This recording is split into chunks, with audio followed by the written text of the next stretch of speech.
Hello बच्चों, तो चलो बेटा आज हम आगे डिस्कस करते हैं। और कल आप लोगों को हमने कुछ लिखने को दिया था। तो कल जो लिखने को दिया था एल्केन और एल्किल ग्रुप। देखो एल्केन और एल्किल ग्रुप जो लिखने को दिए थे सभी लोग मिला लो जरा एक बार। हालांकि कुछ लोगों ने लिखकर भेजा था, जिन्होंने भेजा था मैंने सबका देखा था, लेकिन हमने रिप्लाई इधर से नहीं दिया कि आपका सही है गलत है। क्यों? क्योंकि हम उसमें कुछ गलतियां देख रहे थे जो हमने सोचा कि अगले वीडियो लेक्चर के माध्यम से उन समस्याओं पर हम चर्चा करेंगे। तो देखो ध्यान दो, जैसे ये एल्केन और एल्काइल है, तो एल्केन का सामान्य सूत्र होता है CnH2n, ये यहां लिख लेते हैं CnH2n+2, हम सबको पता है, जिसको हम RH से भी रिप्रेजेंट करते हैं। RH इससे हम रिप्रेजेंट करते हैं। अब एक चीज ध्यान दीजिए, 5 कार्बन तक हो चुका था तो 6 कार्बन C6H कितना हो जाएगा 14, C7H कितना हो जाएगा 16, C8H कितना हो जाएगा 18, H कितना हो जाएगा 18, और C9H कितना होगा 20, और C10H हो जाएगा 22। इनके सबके नाम, ये तीर बना है बेटा, जो ये एरो बना है, एरो यानी इनके नाम क्या हैं। तो इसका नाम है हेक्सेन, हेप्टेन, आपने सबने यही लिखा हेप्टेन, ऑक्टेन, नॉनेन और डेकेन। ठीक है, ये इसके नेम हो गए, जनरल IUPAC नेम। अब इसका जब हमने एल्काइल ग्रुप तो एक एक हाइड्रोजन कम कर लिया, C6H13, C7H15,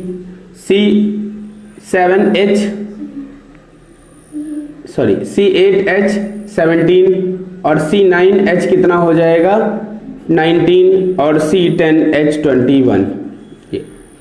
अब इसके आगे आप लोगों ने क्या किया है, कुछ लोगों ने ये ऐसे करके ऐसे तीर लगाया है सब में, और ऐसे इनके नाम क्या लिखे हैं ध्यान दीजिए। आपने नाम लिखे हैं हेक्सिल, हेप्टिल वही है, ठीक है, हेप्टिल, ऑक्टिल, नोनाइल, ठीक है, और डेकाइल, डेकिल लिख लो ऐसे, डेकिल, ये लिखा आपने। अब इतना लिखा है, ये सब सही लिखा है, ये भी सही लिखा है, ये भी, लेकिन आपने जो सबसे बड़ी गलती की है वो आपने कहां पर की है, आप ध्यान देंगे तो ये गलती आपने यहां की है। जब कभी भी आप एल्केन से एल्किल ग्रुप में कन्वर्ट करोगे, याद रखो, जब कभी भी आप एल्केन से एल्किल ग्रुप में कन्वर्ट करोगे तो उसकी एक वैलेंसी ऐसे फ्री दिखाओगे, ऐसे वैलेंसी फ्री दिखाओगे। जब तक ये वैलेंसी फ्री नहीं दिखाओगे कंपाउंड गलत है, ये कंपाउंड एग्जिस्ट नहीं करेगा, ऐसे काट दिया जाएगा। लेकिन जब तक आप इसकी एक ऐसे वैलेंसी फ्री नहीं दिखाओगे, ये ऐसे तीर लगा दो, या ऐसे तीर नहीं, ऐसे सिर्फ एक डैश जैसा लगा दोगे, वो एक वैलेंसी फ्री है, यहां से कुछ भी जुड़ सकता है। तो जिन लोगों ने क्या, अधिकांश लोगों ने ऐसे करके इसमें बॉन्ड फ्री नहीं दिखाया है, तो ये आपकी सबसे बड़ी गलती है। इस बात को विशेष रूप से ध्यान दीजिएगा। देखो जब तक ये बॉन्ड फ्री नहीं होगा ये ग्रुप में कन्वर्ट नहीं होगा। ये एल्केन पूरा एक फंक्शनल ग्रुप है, पूरी एक हम कहते हैं फैमिली है, जबकि ये ग्रुप हो गए, क्या हो गए, ये ग्रुप हो गए। तो आप लोग इस बैलेंसी को फ्री जरूर दिखाओ। जो लोग इस बैलेंसी को फ्री नहीं दिखा रहे हैं वो बहुत बड़ी गलती कर रहे हैं, उनका गलत हो जाएगा या उन सबका गलत है। तो सबसे पहले ये करेक्शन करो, ये बना के फिर आगे एरो लगा के आप दिखाओ कि ये है। ये नहीं कि आप इसी के पास ऐसे एरो, ऐसे भी नहीं लगा सकते आप, समझ रहे हो, because this bond is directly related with this group. समझ गए कि नहीं? इसीलिए आपको इन बातों पर ध्यान देना है क्योंकि ये इससे संबंधित है। ठीक है, जैसे ये कार्बन लिखा है आपके सामने और ये 4 हाइड्रोजन अटैच है, इस तरीके से 4 हाइड्रोजन अटैच है, और ये आपके सामने CH4 लिखा है, ये इस तरीके से लिखा है। अब आपने जब CH3 लिख दिया तो बेटा यही क्या हुआ, एक हाइड्रोजन कम हो गया, लेकिन ये वैलेंसी तो रहेगी। तो इस बैलेंसी को तो तुम्हें दिखाना है जहां पर आकर कोई भी जुड़ सकता है। तो इस बात को आप विशेष रूप से ध्यान रखोगे। अगर ऐसी गलती करोगे तो फिर आपका ये गलत हो जाएगा, आप पछताओगे। तो बेटा जो लोग ये गलती किए हैं वो अपनी इस गलती को एक्सेप्ट करें और इसमें जल्दी से सुधार करें, और जिन्होंने नहीं किया है बहुत अच्छी, फिलहाल अधिकांश बच्चों ने ये गलतियां की हैं, कल हमने देखा है। एक दो बच्चों को हमने टोका भी, फिर बाद में हमने देखा कि अधिकांश बच्चे ऐसी गलती कर रहे हैं, तो हमें लगा कि चलो हम डिस्कस कर लेंगे कल। तो ठीक है, अब ये आगे आप गलती ऐसी नहीं करेंगे। चलो अब हम इसके आगे डिस्कस करते हैं, ठीक है।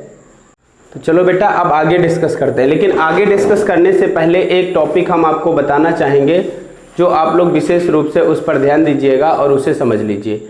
वो टॉपिक ये है बेटा कि कल हमसे एक बच्चे ने पूछा था, निधि ने पूछा था कि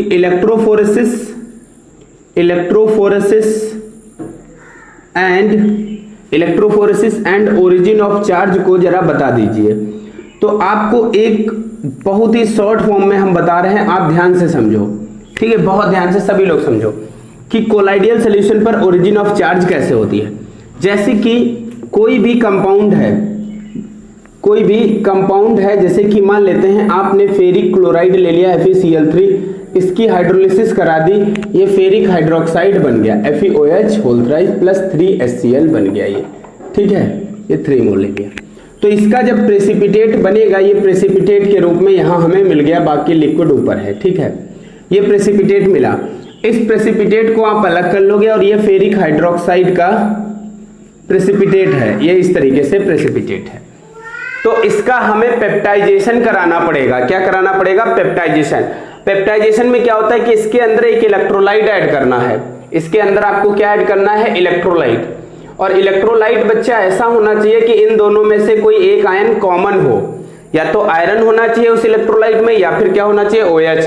तो हम इसमें क्या मिला देंगे? FeCl3 मिला दें। तो इसमें आयरन कॉमन है या नहीं है? तो आयरन एक यानी आयरन कॉमन हो गया। आयरन क्या होता है? आयरन देता है Fe3+ और प्लस 3Cl निगेटिव में ये जाता है। तो जैसे ही इसमें मिलाओगे, अब इन दोनों में खास देखने वाली बात यह कि ये फेरिक क्लोराइड और ये, इन दोनों में जो आयन कॉमन हो, जैसे ये आयरन है, यहां भी आयरन है, तो आयरन कॉमन है, आयरन यहां से आएगा और इसकी सरफेस पर कलेक्ट हो जाएगा प्लस वाला। तो जब सरफेस पर कलेक्ट हो जाएगा तो इस पर क्या आ जाएगा? पॉजिटिव चार्ज आ जाएगा।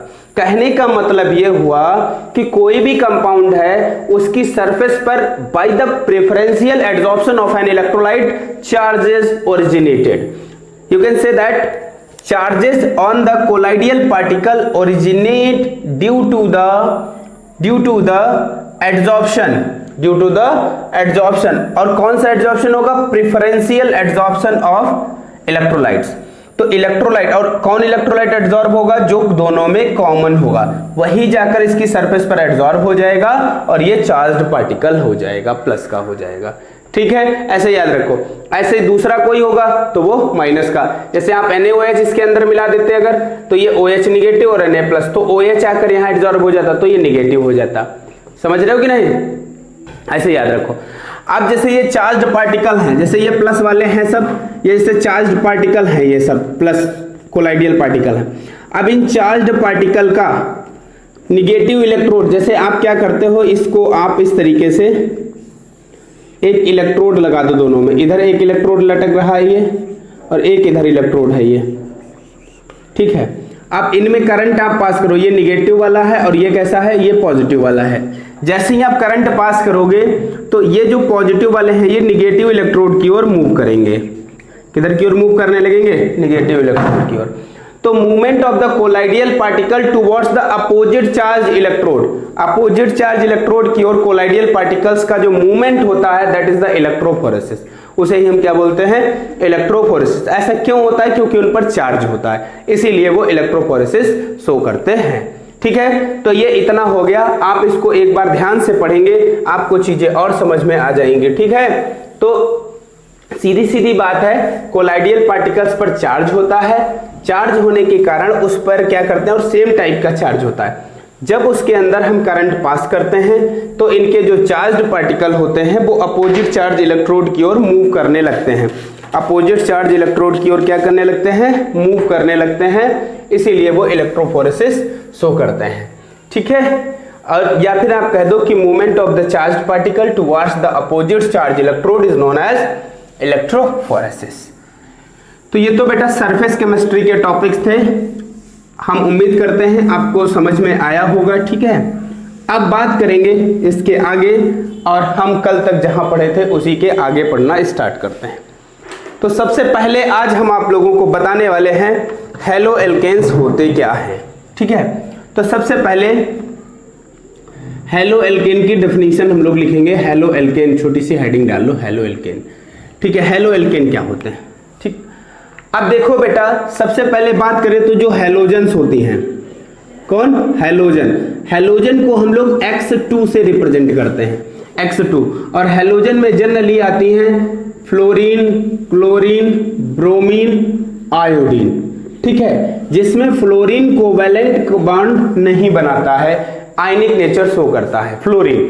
ठीक, और जितने भी ऑर्गेनिक कंपाउंड होते हैं, सभी organic compound generally covalent nature के होते हैं, यानी कोवैलेंट बॉन्ड पाया जाता है। कोवैलेंट बॉन्ड क्या होता है? The bond which is formed by the sharing of electrons, equal sharing of electron.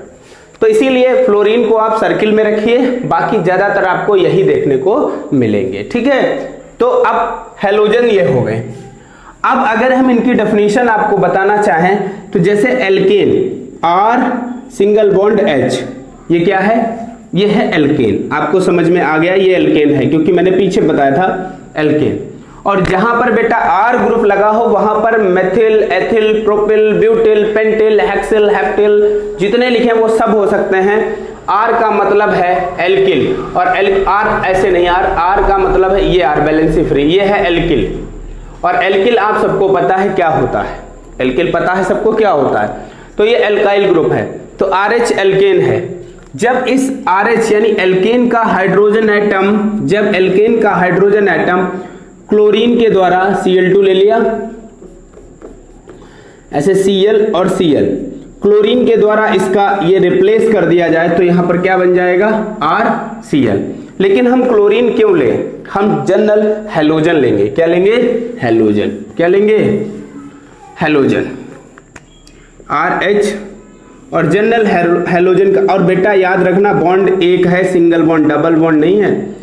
यहां पर X और सिंगल बॉन्ड X, ये हेलोजन ले लिए, इसमें कोई भी हो सकती है, Cl, Br, I, F2 also. ठीक है, अब यहां से क्या हो बेटा, यहां से ये हाइड्रोजन और ये X आपस में रिएक्ट होकर निकल जाए, तो इस हाइड्रोजन की जगह पर यह हेलोजन आकर जुड़ जाएगी और फाइनली यहां बनेगा क्या?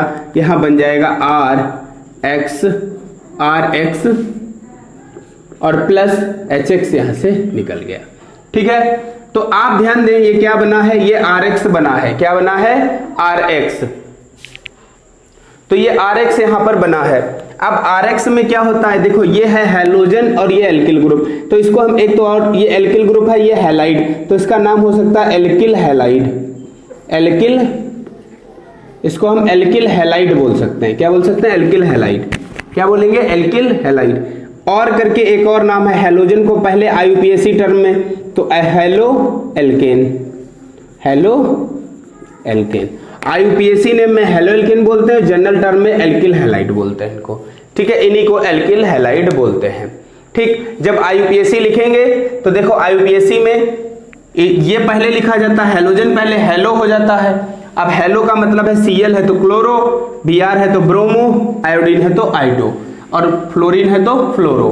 जबकि IUPAC नेम में ये पहले हो जाएगा, और जबकि जनरल नेम में आइड लगाकर बाद में लिखेंगे। जैसे ये क्लोरीन है तो क्लोराइड, Br है तो ब्रोमाइड, आयोडीन है तो आयोडाइड। ठीक है, ऐसे समझ लो, ऐसे समझ लीजिए इनको। जैसे ये फ्लोरीन है, क्लोरीन है, ब्रोमीन है और आयोडीन है। अगर जनरल नेम में इनका यूज करना है, जनरल नेम में, तो ये हो जाएगा फ्लोराइड, फ्लोराइड, क्लोराइड, ठीक है, ब्रोमाइड और आयोडाइड, आयोडाइड। और अगर IUPAC नेम में इनका यूज करना है तो इसमें क्या हो जाएगा? फ्लोरो, फ्लोरो, फ्लोरो, फ्लोरो हुई है इसे, फ्लोरो, क्लोरो, आइडो और सॉरी यहां ब्रोमो होगा, ब्रोमो, आइडो। ठीक है, ये हो जाएगा। तो ये इनके IUPAC नेम में होंगे। ठीक है, और जनरल नेम में आइड लगेंगे। ठीक, तो ये इस तरीके से आपको समझ में आ गया होगा। अब जैसे जनरल एग्जाम्पल कुछ लिखते हैं इसके, तो पहले तो हम लिखेंगे क्या, इसकी डेफिनेशन अगर लिखना चाहें तो डेफिनेशन क्या लिखेंगे, हेलो एल्केन में आप लिख सकते हो, ऐसे लिखोगे halogen derivative of alkane,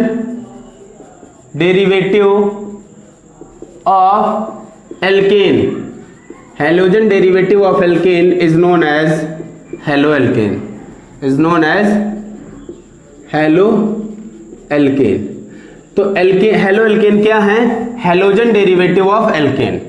haloalkanes क्या होते हैं, हैलोजन डेरिवेटिव ऑफ एल्केन। तो आप लिख लीजिए हैलोजन डेरिवेटिव ऑफ, डेरिवेटिव का मतलब होता है कि एल्केन से ही बने हैं हाइड्रोजन को हटाकर। तो halogen derivative of alkanes is known as halo alkane.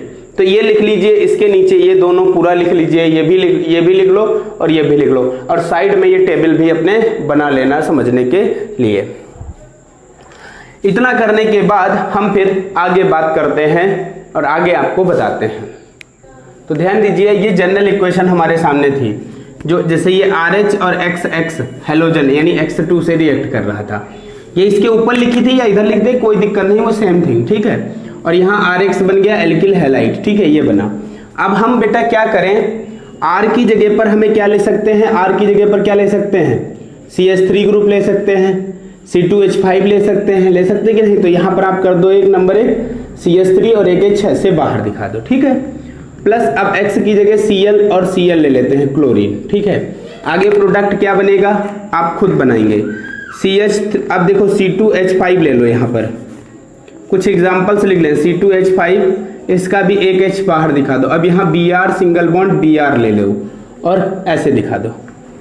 इसी तरीके से अगला C3H7, यहाँ आयोडीन ले लो, प्लस यहाँ आयोडीन बता रहा हूँ, H ले लो, यहाँ I single bond I, product.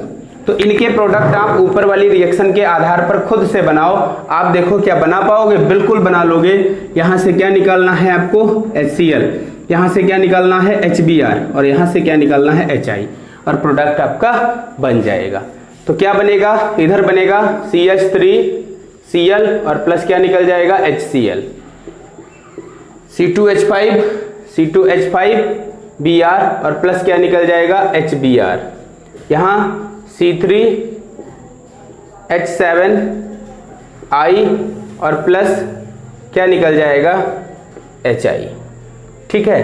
तो अब ये बन गया। अब इनके नाम देखो, तो ये ग्रुप कौन सा है, ये है मेथिल, और क्लोरीन है तो क्लोराइड, इसका नाम क्या होगा, मेथिल क्लोराइड। बोलो भाई समझ में आया कि नहीं। Cl होता है, क्लोराइड लिखते हैं जनरल नेम में, और CH3 मेथिल, ये पीछे आपको पता ही है। ये क्या है, ये ग्रुप कौन सा, एथिल, क्या है एथिल, और इसके आगे क्या लिखोगे, ब्रोमाइड, ठीक है। इसके आगे इसमें देखो ये कौन सा ग्रुप है, ये है प्रोपिल, और ये आयोडाइड हो जाएगा, ठीक है, समझ गए होंगे। इसको लिख लो फटाफट, ये है मेथेन, ये एथेन, और ये propane.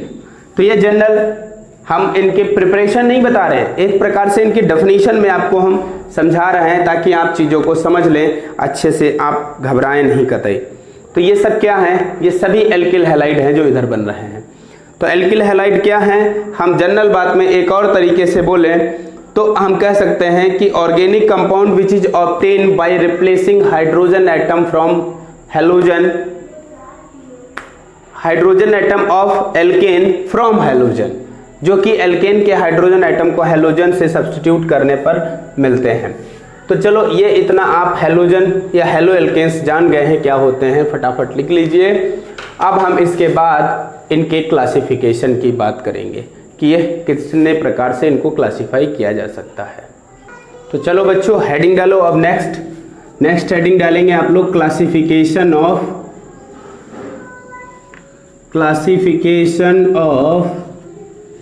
Halo alkanes, classification of haloalkanes, ठीक।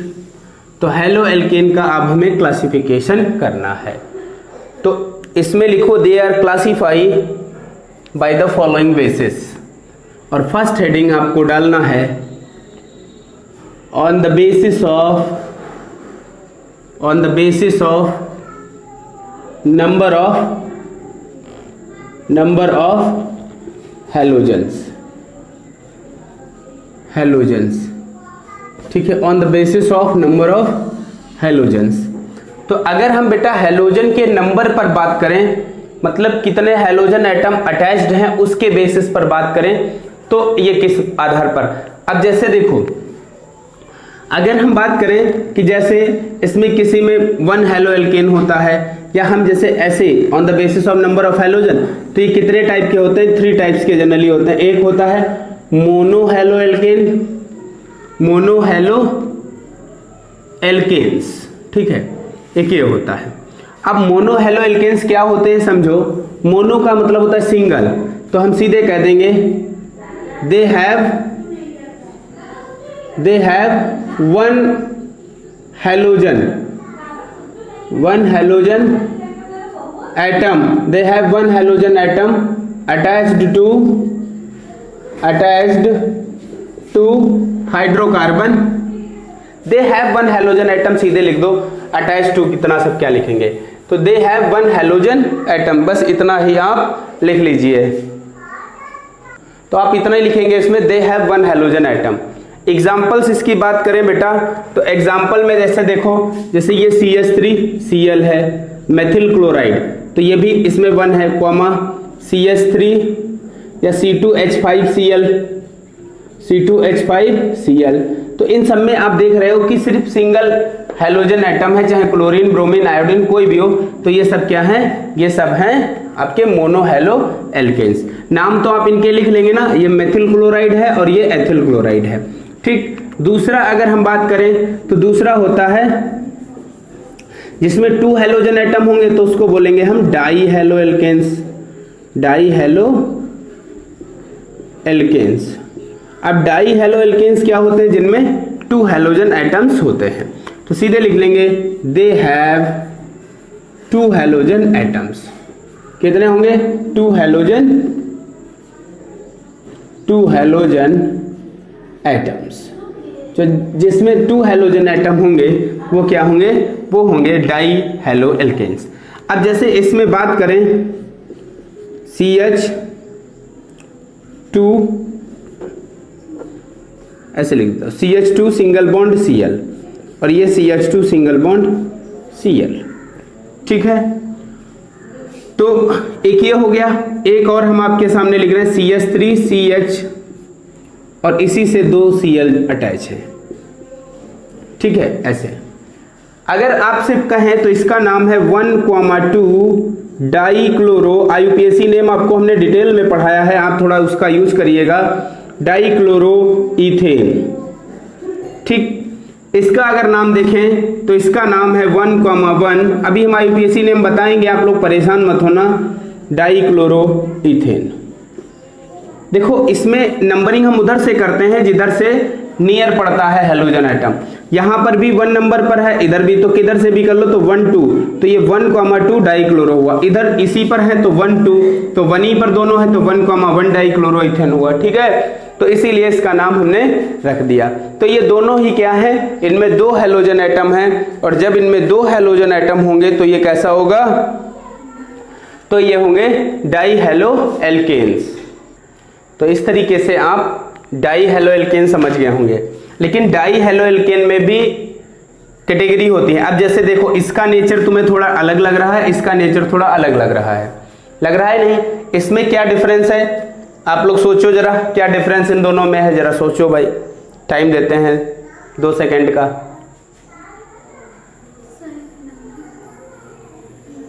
देखो डिफरेंस क्या है, इसमें दोनों हेलोजन एक ही कार्बन पर अटैच हैं, दोनों हेलोजन एक ही कार्बन पर अटैच हैं। इसमें 2 हेलोजन्स डिफरेंट कार्बन पर अटैच हैं। यहाँ पर 2 हेलोजन्स सेम कार्बन पर अटैच हैं, यहाँ डिफरेंट पर अटैच्ड हैं। तो जब कभी भी 2 हेलोजन सेम कार्बन पर अटैच होती हैं तो ऐसे डाई हैलाइड का एक पर्टिकुलर नाम होता है जिसको हम बोलते हैं जेमिनल। क्या बोलते हैं, जेमिनल डाई हैलाइड्स। तो ये एक प्रकार से जेमिनल डाई हैलाइड्स हैं। कैसे हैं, जेमिनल। ठीक। और जब डिफरेंट कार्बन पर होंगे तो उसको बोलते हैं विसिनल, विसिनल, ये सी है, विसिनल डाईहैलाइड्स। तो एक होते हैं जेमिनल डाईहैलाइड्स और एक होते हैं विसिनल डाईहैलाइड्स। तो विसिनल में आप साइड में कहीं पर लिख लेना विसिनल डाईहैलाइड, इनको विक डाईहैलाइड भी बोलते हैं। विक डाईहैलाइड में क्या होते हैं, ये दोनों डाईहैलाइड हैं। when two halogen attach to the different carbon atom then known as the vicinal।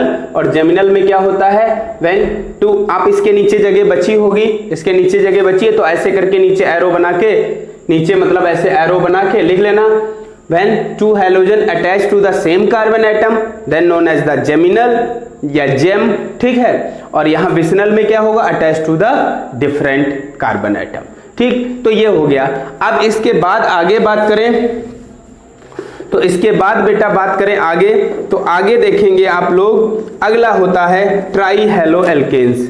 क्या होता है, ट्राई हेलो एल्केन्स। तो इसको हम साफ कर देते हैं, ठीक। और अब बात करते हैं ट्राई हेलो एल्केन्स की, ठीक है। हम उम्मीद करते हैं बच्चों समझ में आ रहा होगा सबके, ध्यान से देखना और वीडियो देखना, और आपको समझ में ना आए तो तुरंत बताइएगा, ठीक है। थोड़ी सी सेंसिटिव ब्रांच है और बाकी कुछ नहीं, इजी बहुत है। ऑर्गेनिक केमिस्ट्री में मैं आपको चैलेंज देता हूं कि आपको कोई दिक्कत नहीं होगी, ठीक है, क्योंकि ये मेरा फेवरेट सब्जेक्ट है। और केमिस्ट्री का भी पार्ट होते हैं, तो ये सबसे फेवरेट पार्ट है, ट्राईक्लोरो एल्केन। तो ट्राईक्लोरो एल्केन बेटा क्या होते हैं, जिसमें 3 हेलोजन, ट्राईक्लोरो की जगह ट्राई हेलो लिख देता हूं मैं, गलती हुई यहां पर, ट्राई हेलो एल्केन।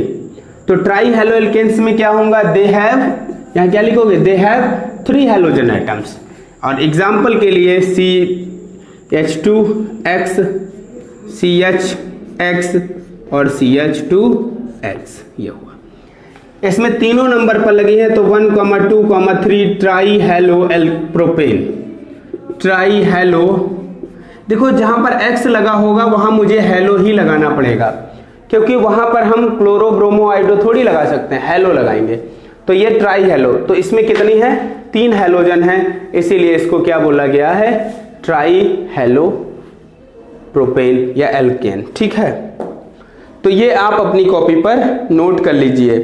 तो ये हो गए किसके बेसिस पर, on the basis of number of halogen atoms. अब एक क्लासिफिकेशन और आपको बताने जा रहे हैं जो बहुत इंपॉर्टेंट है, ठीक है। उसे हम किसके, एल्काइल ग्रुप के स्ट्रक्चर पर बांटेंगे, एल्काइल ग्रुप के स्ट्रक्चर पर। तो नेक्स्ट हेडिंग डाल लो, on the basis of structure of alkyl group, on the basis of structure of alkyl group,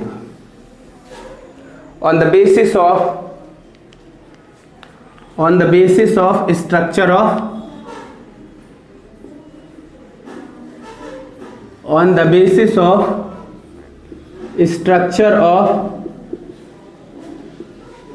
alkyl group, on the basis of structure of alkyl group। तो सबसे पहले हम आपको एल्काइल ग्रुप के स्ट्रक्चर बता देते हैं, समझा देते हैं। ये स्ट्रक्चर आप समझ लेंगे तो आपको आगे तक दिक्कत नहीं होगी। देखो ध्यान से समझो इनके स्ट्रक्चर। जैसे सबसे पहले अगर हम बात करें, एक स्ट्रक्चर होता है जिसे हम लिखते हैं, यहां पर हम 2 प्रकार से स्ट्रक्चर बनाएंगे, C और इसको लिखते हैं CH3, ठीक है, और ये सिंगल बॉन्ड हो गया, ठीक। दूसरा अगर हम लिखें तो ये होता है CH3 सिंगल बॉन्ड CH2 और ये बैलेंसी फ्री हो गई। तीसरी अगर हम बात करें तो ये होता है CH3 और ये इधर हमें H दिखाना पड़ेगा, या हम यहाँ इसको ऐसे लिख देते हैं, ये C सिंगल बॉन्ड CH3 और ये H हो गया एक बैलेंसी फ्री। फिर एक और है C सिंगल बॉन्ड CH3 और ये CH3 एक बैलेंसी, ये फ्री हो गई। इसको एक तरीका और है लिखने का, इसी को हम लिख रहे हैं बेटा, ध्यान देना। जैसे ये कार्बन है, इससे कितने हाइड्रोजन अटैच हैं, 3 हाइड्रोजन अटैच हैं, 3 हाइड्रोजन ऐसे अटैच कर दिया, एक वैलेंसी फ्री। ठीक है, यहां पर देखिए ये वाला कार्बन है, ये कार्बन यहां बना लेते हैं, इसके एक तरफ क्या लगा हुआ है पीछे CH3, ऊपर हाइड्रोजन, यहां हाइड्रोजन और एक वैलेंसी फ्री। 2 हाइड्रोजन है, 2 हाइड्रोजन और एक वैलेंसी फ्री कर दी, क्योंकि 2 हाइड्रोजन और एक CH3 और एक वैलेंसी फ्री। यहां देखें तो इस कार्बन को देखें तो यहां एक ही हाइड्रोजन है और 2 CH3 अटैच है इस कार्बन से, एक ये और एक ये, तो 2 CH3 अटैच हो गए और एक हाइड्रोजन और एक वैलेंसी फ्री। इस वाले से देखें तो इस वाले का सेम टू सेम ऐसा ही बन जाएगा, ओपन स्ट्रक्चर जैसा कि ये दिया गया है। ठीक है, ये होगा एक वैलेंसी फ्री। तो ये दोनों या तो आपके सामने ये लिखा हो या ये लिखा हो, दोनों का मतलब सेम है, कोई इसमें दिक्कत नहीं है, कोई इसमें प्रॉब्लम नहीं होनी चाहिए, दोनों एक ही जैसे हैं, बिल्कुल एक ही जैसे हैं। तो देखो ध्यान दो, इसमें इस स्ट्रक्चर में खास बात क्या है, ये जो कार्बन है इस कार्बन को आप नोटिस करेंगे, ये नीचे वाले इसलिए बताए हैं ताकि यहां से आप समझ पाओ कि इन सब में डिफरेंस क्या है। देखो इसमें ध्यान से समझना कि ये कार्बन ऐसा है जिसकी सारी वैलेंसी सिर्फ हाइड्रोजन से कंप्लीट हो रही हैं और एक वैलेंसी ऐसी है जिसके जो किससे कंप्लीट होगी, हैलोजन से। ये किससे कंप्लीट होगी, हैलोजन से।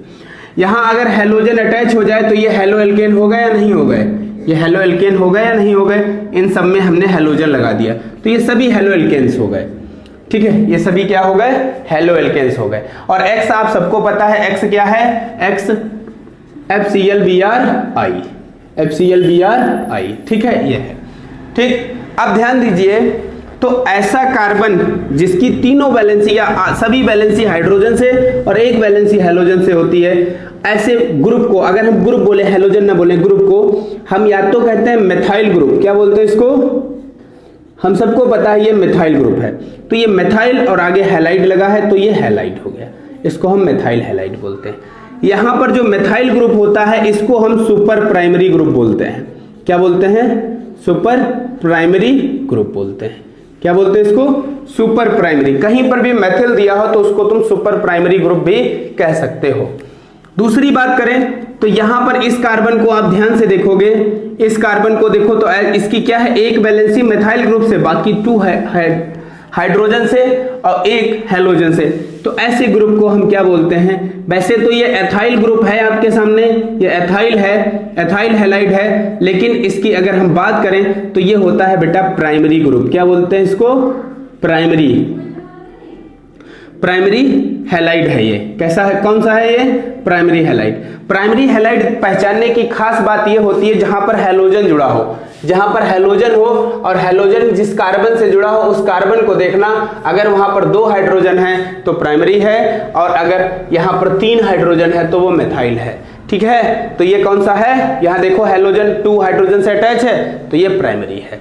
ठीक, इसके बाद अगर इधर देखें तो वैसे इसका नाम तो आइसोप्रोपाइल है, आइसोप्रोपाइल है, लेकिन बेटा इसमें देखो कि ऐसा कार्बन जिसके 2 तरफ मेथिल ग्रुप लगे हों और एक हाइड्रोजन हो उसको हम सेकेंडरी, क्या बोलते हैं इसको, सेकेंडरी। ठीक है, इसको हम सेकेंडरी हैलाइड बोलते हैं, तो ये सेकेंडरी हैलाइड है। क्या है, सेकेंडरी हैलाइड। और ये बेटा ये है टर्सरी हैलाइड। क्या है, इसको वैसे टर्ट ब्यूटाइल हैलाइड बोलेंगे, जो कि टर्सरी हैलाइड है। कैसा है ये टर्सरी 3 डिग्री हैलाइड है। कैसा है, ये 3 डिग्री हैलाइड है, ये 2 डिग्री हैलाइड है और ये 1 डिग्री है प्राइमरी। ठीक है, और ये मिथाइल है। क्या है, ये मिथाइल है। हम उम्मीद करते हैं ये आपको समझ में आए होंगे।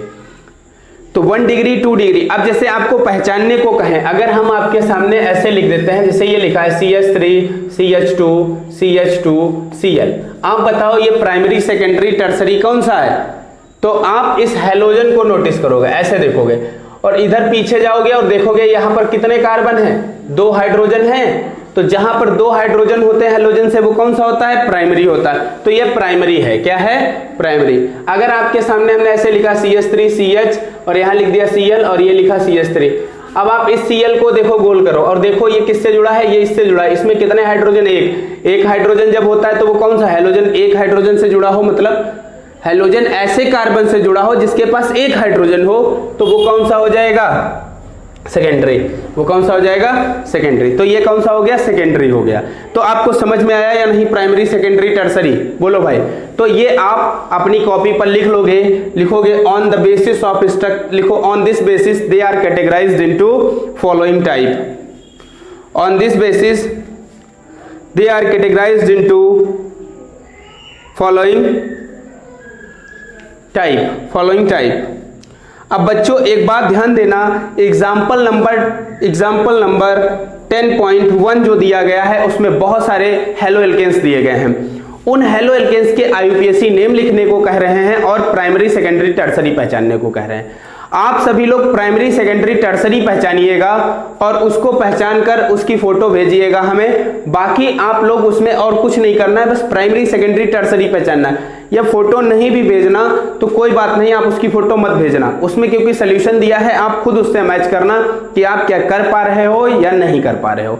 प्राइमरी, सेकेंडरी, टर्सरी, तो ये आप इतना कर लीजिए। आज हम इतना ही रखेंगे, कल आप लोगों को IUPAC नेम लिखना सिखाएंगे और उसके आगे बताएंगे। तो उम्मीद करते हैं ये आज का लेक्चर आपको समझ में आया होगा। तो ठीक, आगे पढ़ते रहिए और इसी तरीके से लगे रहिए। धन्यवाद बच्चों।